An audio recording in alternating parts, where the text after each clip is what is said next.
Good morning বন্ধুরা, নতুন ব্লগে তোমাদের স্বাগত জানাই। সকাল থেকেই আকাশের মুখটা ভার। তোমরা যদি আগের দিনের ব্লগটা দেখে থাকো তাহলে বুঝতেই পারছো জাস্ট 15-20 মিনিট আগে সেই ব্লগটা শেষ হয়েছে।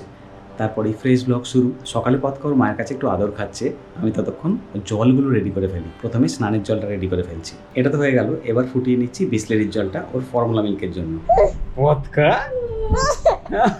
দেখো বন্ধুরা, কিছুতেই ঘুমাচ্ছিল না। একটু মায়ের কাছে দুধ খেয়ে একটু ঘুমিয়েছে। বেশিক্ষণ ঘুমাবে না জানি, তার মধ্যে আমি একটা অ্যাপটামিল রেডি করে নেবো। এখন যে অ্যাপটামিলটা খাবে সেটা রেডি করে দিয়েছি। এবার এটাকে সাধারণ জলে রেখে নর্মালি টেম্পারেচার কমতে দেবো, ওর খিদে পেতে পেতে নর্মাল হয়ে যাবে। দেখো বন্ধুরা, ও পুরো খেপে যাচ্ছে মারাত্মক।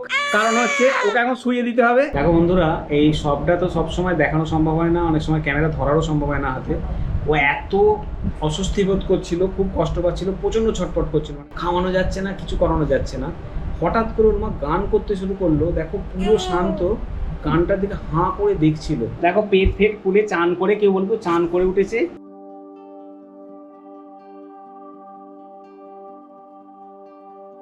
দেখো বন্ধুরা, আমরা একটা নতুন এক্সপিরিয়েন্স করতে চলেছি। এটা সবার কাছে অত্যন্ত পুরনো আমি জানি, আমাদের ক্ষেত্রে নতুন। ঝিনুক বাটিতে দুধ খাওয়াবো প্ল্যান করেছি। বেটা খুব বদমাইশি করছে, ওর মা ব্রেস্ট মিল্ক পাম্প করে রেখে দিয়েছে, সেটা আমরা এখন একটা বাটিতে ঢেলে খাওয়াবো। তাই ঝিনুক বাটিটা আমরা গরম জলে ফুটিয়ে স্টেরিলাইজ করে নিচ্ছি। আমাদের যে স্টেরিলাইজার আছে ওতে যেন এই মেটালের কোনো জিনিস স্টেরিলাইজ করতে যেও না, ওটাতে কিন্তু মেটালিক জিনিস স্টেরিলাইজ হয় না। আর যদি করতে যাও স্টেরিলাইজারটাও নষ্ট হতে পারে। তখন তো দেখলে কেচে বেরোচ্ছি, এখন সবে ছাদে উড়ে দিতে পারলাম। মানে প্রায় মাঝখানে 1 ঘন্টা অন্য কিছু কাজগুলো করলাম। দেখলে দেখে নাও কাঁচার পরিমাণটা।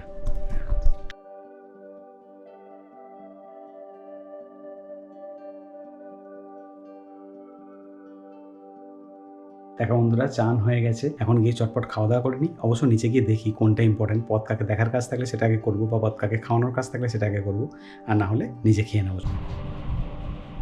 দেখো বন্ধুরা, তোমরা তো দেখলে যে ঘুমিয়ে পড়েছে, কিন্তু ঘুম থেকে এখন উঠে পড়েছে। এখন অ্যাপটামিল খাবে। এর আগে ব্রেস্ট মিল্ক খেয়ে ঘুমিয়ে পড়েছিল। অ্যাপটামিলটা আমি তৈরি করতে এসেছি, এই যে নিয়ে যাচ্ছি সব।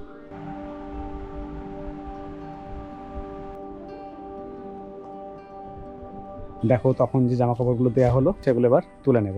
দেখো বন্ধুরা, এটা মিশো থেকে অর্ডার দেওয়া হয়েছিল। বাচ্চা কিন্তু আরামসে বসে আছে আর হাঁচু হাঁচু করছে। ওলে পথকা, দেখো বেবি সিটার একটা, খারাপ নয়, কিন্তু আমার মনে হচ্ছে একে এই 2-4 দিনের বেশি বসানো যাবে না, কারণ ও বদ্ধ লাগবে আর ভালো লাগবে না। এই চংমং করতে পারছে না, বিরক্ত লাগছে।